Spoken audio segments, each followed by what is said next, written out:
Israel के वज़ारत ख़ारजा की जानिब से जो बयान सामने आया है, उसमें ये वाज़े तौर पे कहा गया है कि ये जंग अभी ख़त्म नहीं हुई। जी।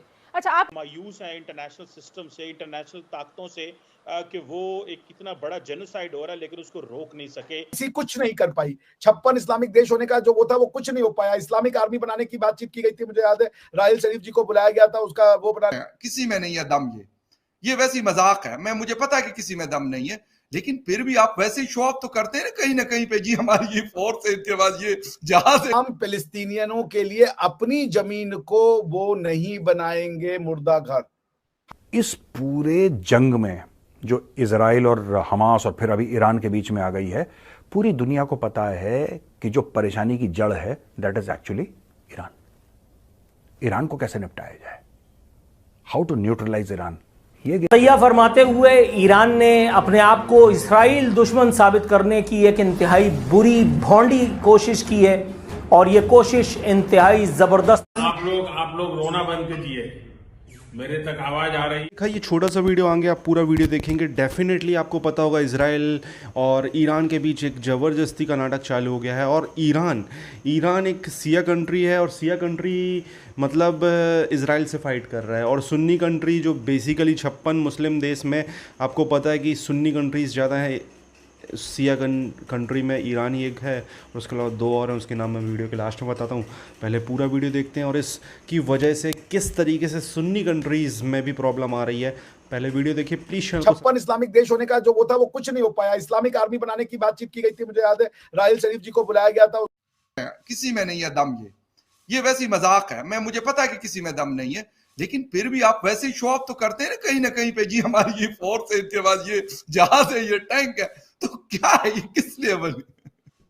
नहीं वो देखिए, मैं बात आपकी समझ रहा हूं, मगर पॉइंट है कि ईरान तबाह हो जाता है ईरान के ऊपर, चूंकि भाई अमेरिका खड़ा हो गया। आज आप देखिए, ये आपको भी पता है कि ये एक नूरा कुश्ती थी, जो ये मिसाइल और ये मेरा असल पॉइंट है।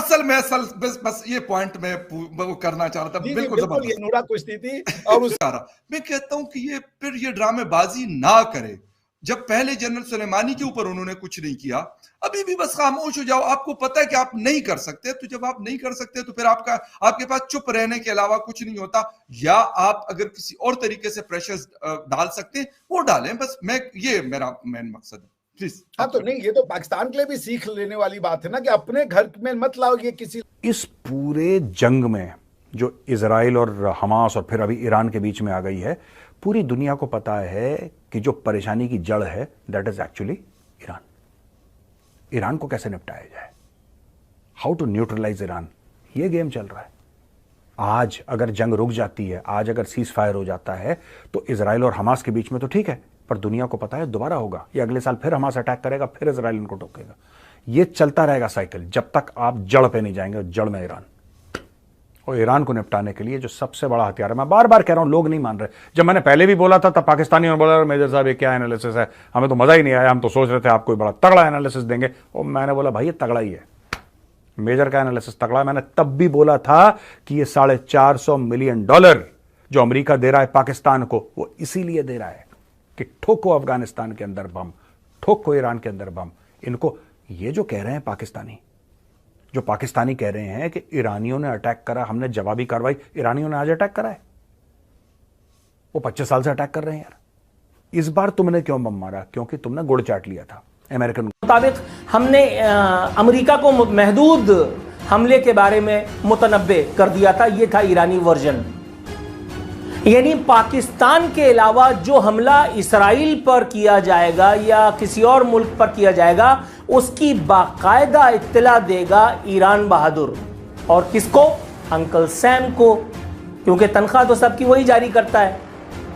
ईरान को खित्ते में चौधरी बनाने की ये जो इंतहाई भौंडी किस्म की कोशिश हुई है, इसके अगराज व मकासद क्या हैं ये भी हम जांचेंगे। लेकिन पहले जरा अपने दिमाग पर जोर दे करके सोचिए, क्या आपने किसी बैनुल-अक़वामी जरीदे, किसी बैनुल-अक़वामी टेलीविजन चैनल पर इन 300 बैलिस्टिक मिसाइल्स और ड्रोन हमलों से होने वाली इन्वर्टेड कॉमास में तबाही के बारे में पढ़ा?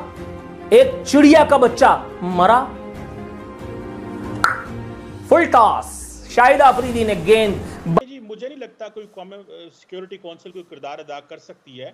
माजी में तो आप पिछले 6-8 महीने में देखें, वो बड़ी टूथलेस किस्म की पेपर टाइगर टाइप की सिक्योरिटी काउंसिल है। लोग बड़े मायूस हैं इंटरनेशनल सिस्टम से, इंटरनेशनल ताकतों से, कि वो एक कितना बड़ा जेनोसाइड हो रहा है लेकिन उसको रोक नहीं सके। जो करते हैं ईरान वाले, या जो बोलते थे ईरान एक ताकत है, हम बर्बाद कर देंगे, ये कर देंगे, वो कर देंगे, वो तो खैर पंक्चर हो गई थ्योरी।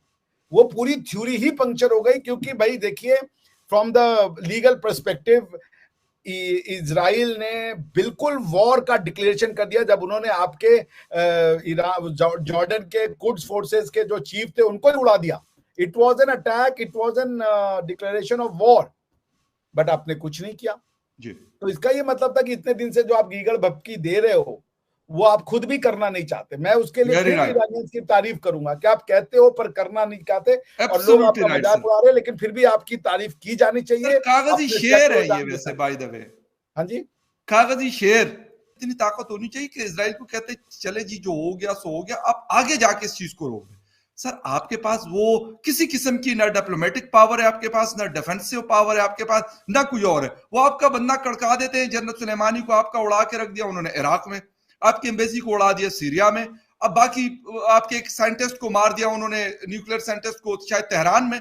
सर आप फिर ये जो ड्रामा है ना, मैं कहता हूं ड्रामा खत्म कर दे। आप कहें कि हम अपने आप को स्ट्रॉन्ग करेंगे, लेकिन इसराइल जो है यहाँ पे अब एक जिम्मेदारी का मुजाहरा करेगा।